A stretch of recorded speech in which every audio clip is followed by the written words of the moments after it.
Until this franchise is fully operational, it is vulnerable. Hate for the prequels is too deeply ingrained. It's more dangerous than you realize.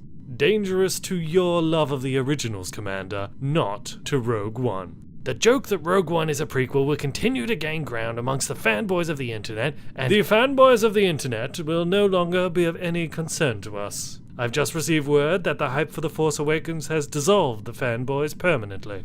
The last remnants of the original fanbase have been swept away. That's impossible. How can the franchise continue without fan service?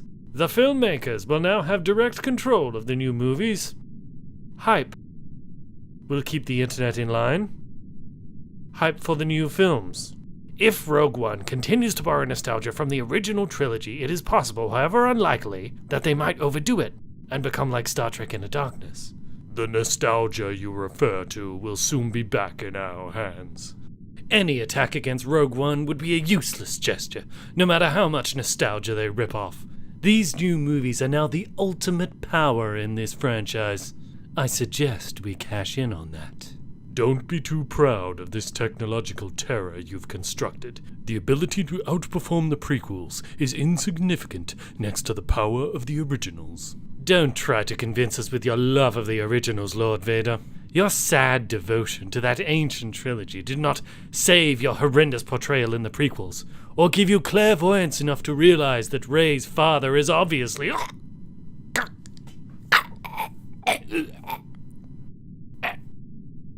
I find your lack of spoiler warnings disturbing. Enough of this. Vader, release him. As you wish. This bickering is pointless.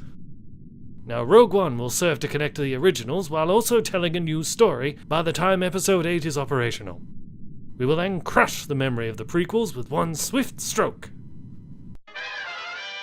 The pendulum has kind of swung both ways with Force Awakens, hasn't it? Upon the release, everyone just had their faces exploding with fanboy energy, and then after all of that hype died down, some people started to say that it was actually worse than the prequel movies. And the argument continues to rage on the internet to this very day. Is The Force Awakens just a straight up remake of A New Hope? Or are the similarities due to it being more in tune with the spirit of the original trilogy and following the Star Wars formula? Well, this isn't going to be just another video of some YouTube loudmouth talking about their opinion as if that's the only one that matters, because I already do that in my other videos. Here, we're going to look at this a little bit differently.